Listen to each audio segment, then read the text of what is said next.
Facebook Live. You know the feds is watching. See, now I got one viewer because you want to... Stop. I'm not going to put a filter on there because I don't need one. Let's be honest. Hey, because I'm popping. Hey, stop talking about it and be about it, my nigga. Mom. I love you. I should invite people to watch my shit, but they probably won't even come and it not be embarrassing, right? I know. Hey guys, it's ayebeepee again, and we are here with the second series, Unsolved in West Virginia.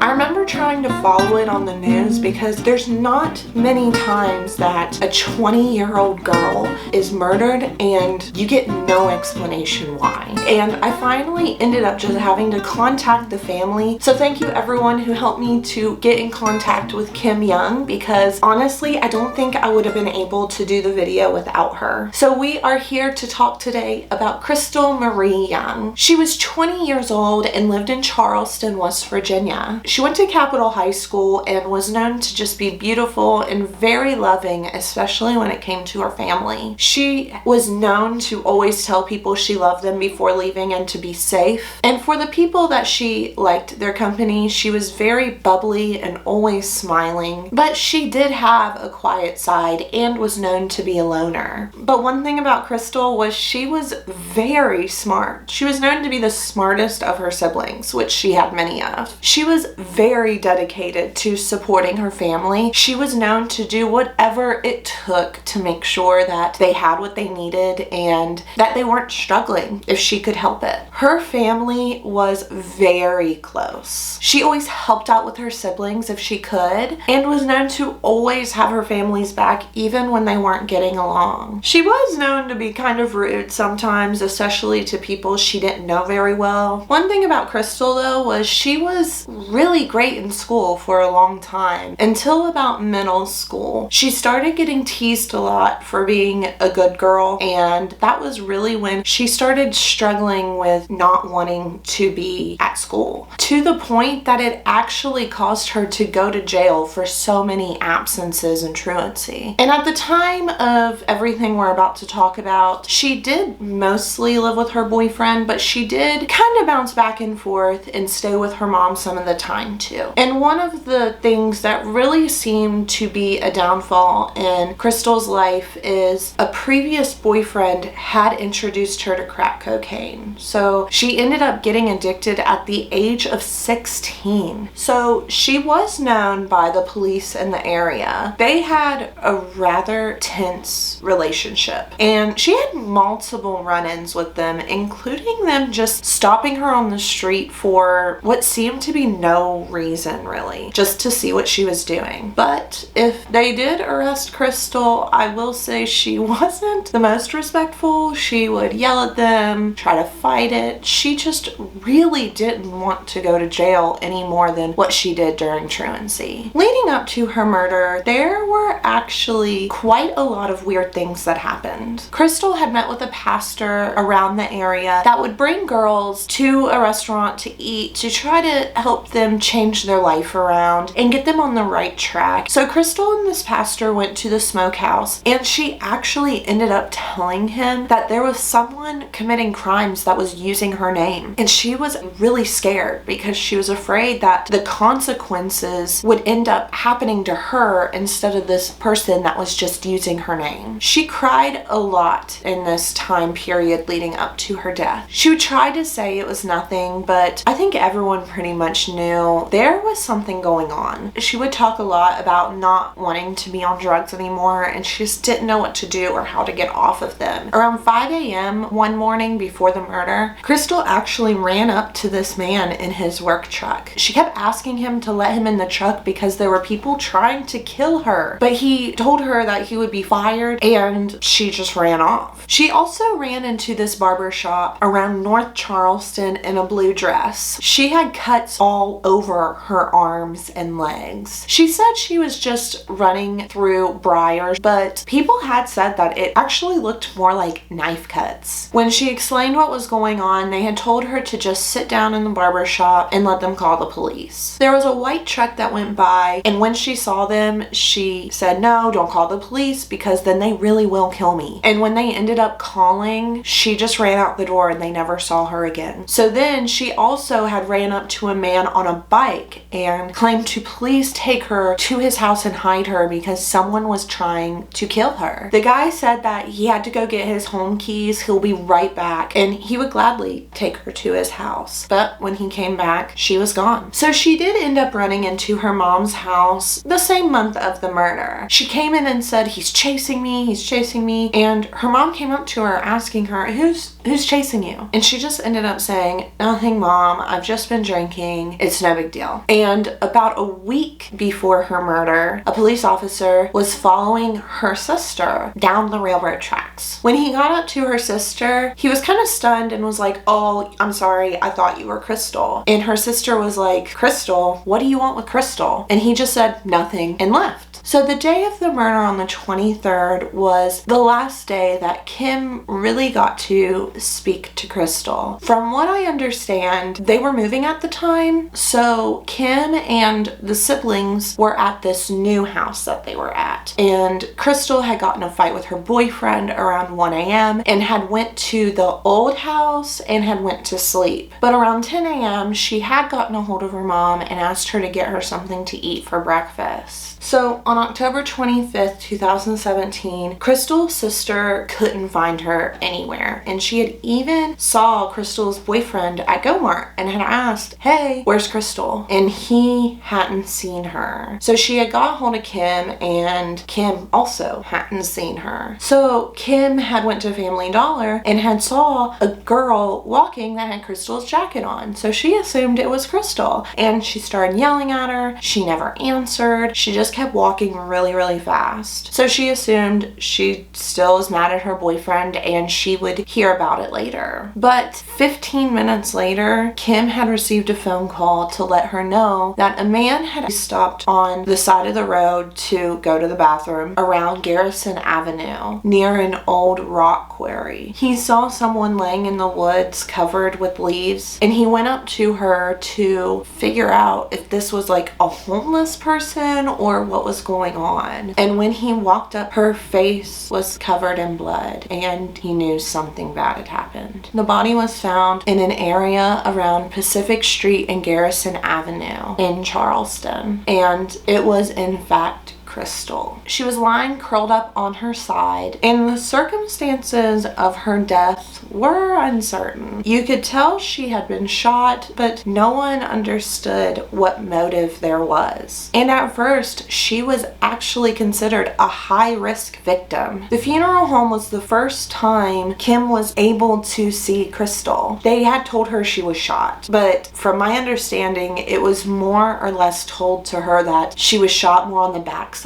so she was under the impression that it would be like she was sleeping. But when they opened that casket up, she had a bullet wound in her forehead and she had been beat up pretty bad. The funeral home ended up telling her that she had also been shot 4 times in the back. Now, the family was told that there was a dash cam on a car that had actually caught some footage around where Crystal was murdered. The camera caught a man's car that he was using named Terrell Davenport. Police said that the car looked like it was backed into the spot, but they identified this car from the dent in the back of the car. The family was not allowed to see this footage, but they did see still photos in which they claimed there was not really any way that they could see this dent or a license plate. But the police claim that they had gotten the license plate and that's how they also identified this car. You could supposedly hear gunshots go off in this dash cam footage, they kind of were able to piece together exactly when Crystal was shot. But there was only 2 shots that rang out. They did catch this car pulling out of this parking spot really fast once they heard the gunshots. But this is a common place that people get high at, and there was no person you saw running to the car after these gunshots. So it is thought that maybe they were just parking there doing their own thing. They heard gunshots and they were getting the hell out of there. And along with the dash cam footage, from what I was told, the police were extremely uncooperative with giving any type of documentation or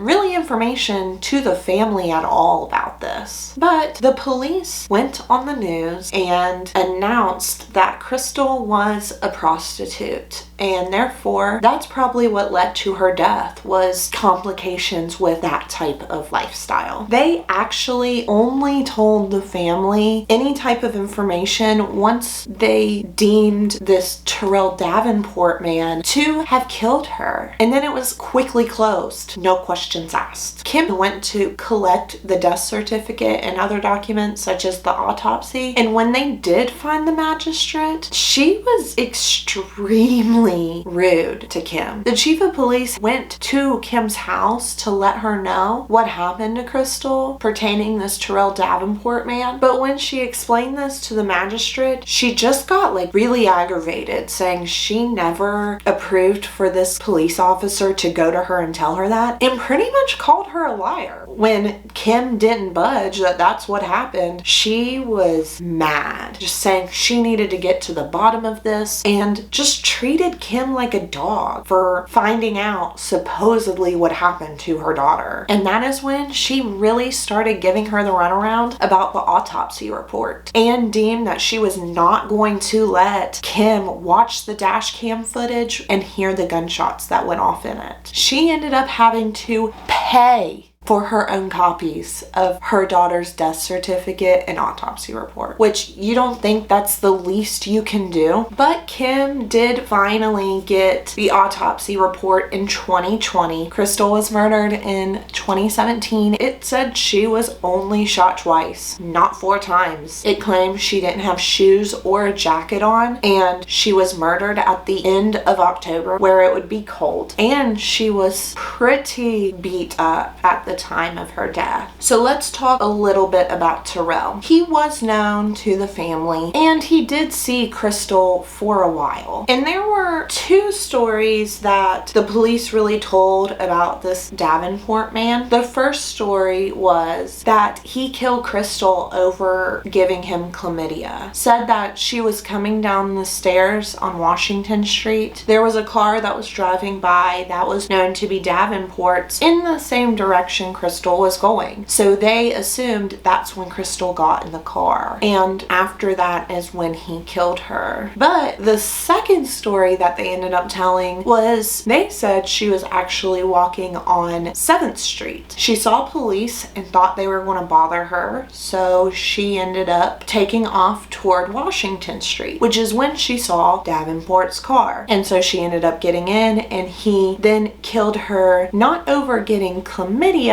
but getting gonorrhea. But Davenport was on security footage at the casino in Cross Lanes. So how would he be able to kill her in Charleston and be at the casino in Cross Lanes? Except if he planned it. There is a theory that he planned everything and he used being at the casino as his alibi. But nobody could really ask Davenport about anything because he was killed by an unrelated person with the last name Young that was from Detroit. Ironically, after he was killed was when the police came forward with these 2 stories that he was the person that hurt Crystal. The case was closed pretty fast after this. When the family have asked to see any type of evidence to prove that Davenport was the one who killed Crystal, all his DNA and evidence is still pending. So how are they so sure enough to close the case if they haven't even gotten any of the evidence back? supposedly. But he is dead, so it's easy to blame him. He's not here to defend himself. The police did tell the family all of this, but they deemed it was not necessary to let the public know what happened to Crystal. So the family started questioning it. Now, Joanne, she had claimed that some people had pulled up in a car to her asking where Crystal was around all of this time, but she kind of just cussed them out and walked off. But she was also murdered a few months later that I'll get into in just a second. She had a friend named, I think it's pronounced Tanisha. This is the girl that Crystal had mentioned to the pastor earlier in the video. She had even told her mom about this girl, and she had even said, I hope to God this girl's not doing anything that's going to get me in trouble, because this girl was known to do some shady things and say her name was Crystal. And this girl was friends with Joanne, and Joanne and her ended up robbing a dope dealer in which she said her name was Crystal, and Joanne and her were murdered a few months after Crystal was murdered. Seven is someone that is rumored to have been the one to shoot Crystal, so we will talk about him a little later, but he was known to be friends with a guy that we will call Dallas. But before we get to Dallas,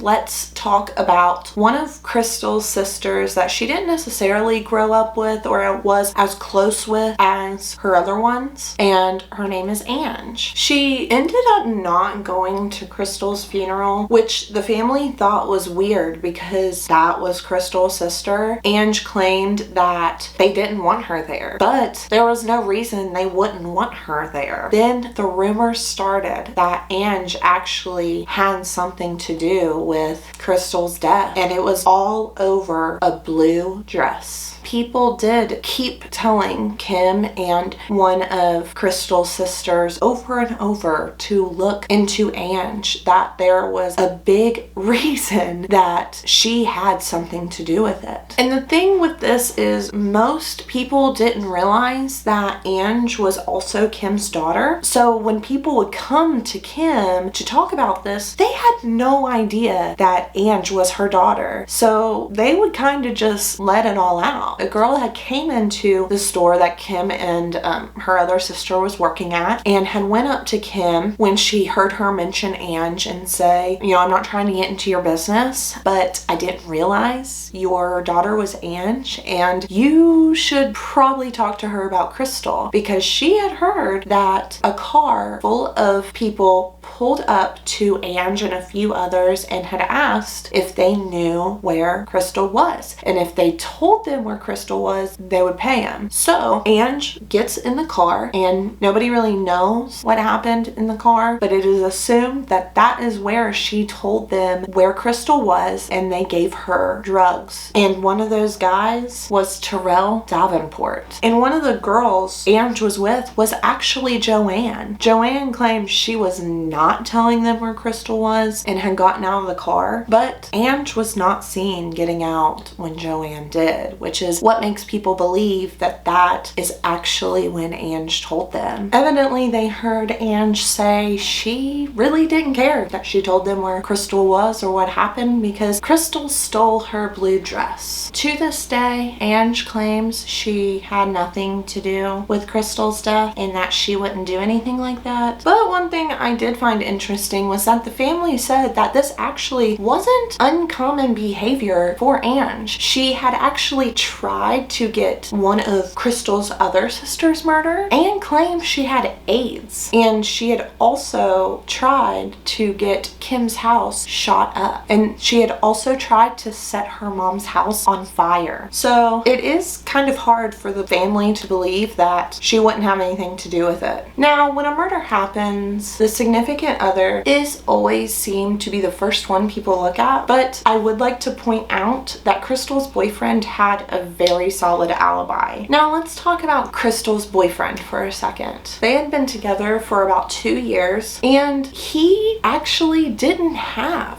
any STDs, which kind of proved that Crystal most likely didn't have one either at the time of her death, which really made people question the reasoning behind why the police are saying Davenport killed Crystal. And the sister was seen kind of snooping, looking up at the boyfriend's house while the police were there. And people think that's to see if the police were going to blame him. But the Sunday after the murder, a girl was seen wearing that blue dress. She said Crystal gave it to her and ended up telling Crystal's boyfriend that she ended up actually turning that dress into police because there was a stain on it that looked like blood. But the family never heard anything about this blue dress and what the stain could have been. He had also seen a girl with Crystal's necklace that meant a lot to her. He ended up going and getting it and making that girl give it back to Kim. She claimed again that Crystal gave it to her, but they all kind of knew that Crystal wouldn't give away that necklace. So her belongings seemed to be just being distributed among people. Now, to protect this person's privacy, we're going to stick to his nickname, Dallas, but this is where Dallas comes in. He was known to be messing around with Ange around the time all this happened, and a friend had even told Crystal, do not hang around this person. He is nuts, he is crazy,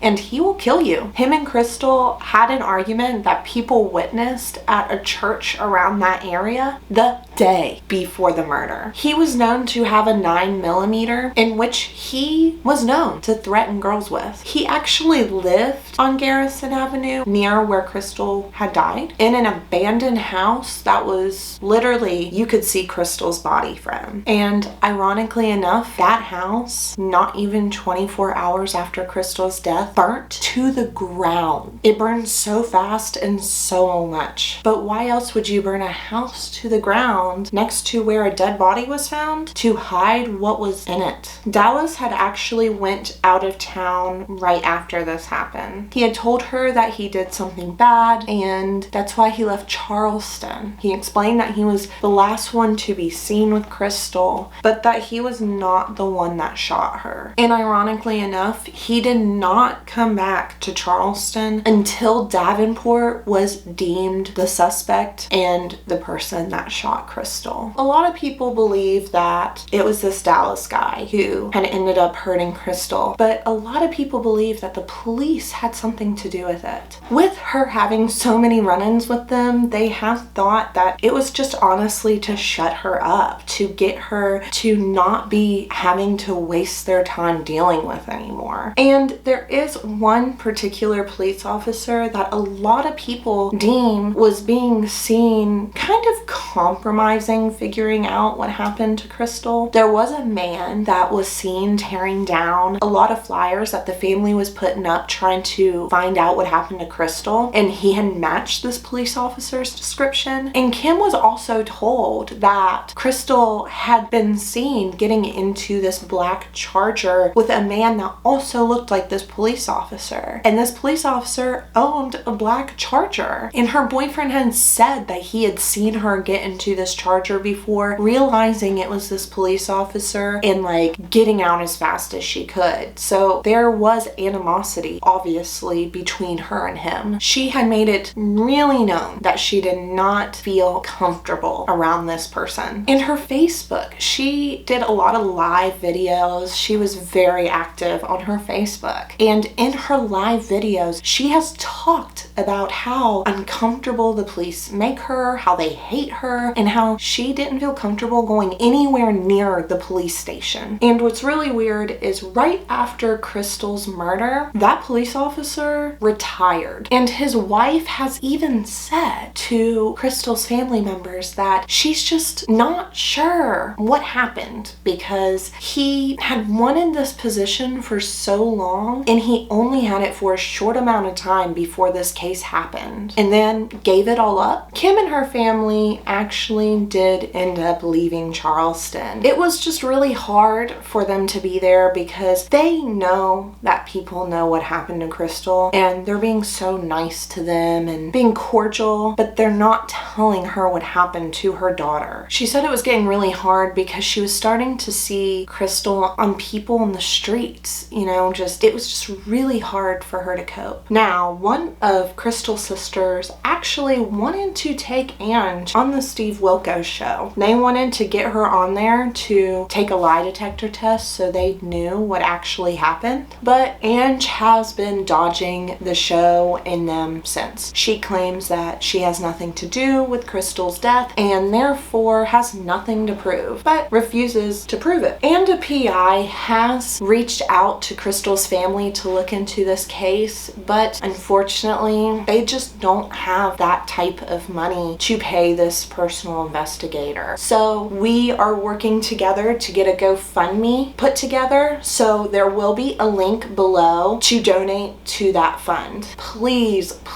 donate to this so they can hopefully get some answers. And as of 2021, they have been trying to turn in tips to Crystal's death, but the police are just very uncooperative. They claim the case is closed, they're not looking into it anymore, and just refuse to take the tips. So again, please donate to the GoFundMe so at least the private investigator can look into it. And that is the case of Crystal Marie Young. Please, if you have any tips, get a hold of the family members, get a hold of me, and I can give them to the family members. You can be anonymous if you want to. And even if for some reason it was Davenport, they just need proof. They don't have any proof. But thank you guys so much for watching. I loved working with the family in this case. I'm so happy to be doing Unsolved in West Virginia for the second series. Drop any cold cases or things you want me to talk about from West Virginia down in the comments below. Like and subscribe for me and hit that notification button. That way you're notified the next time I upload. But thanks again, guys. Bye. Alright, I'm getting off this shit.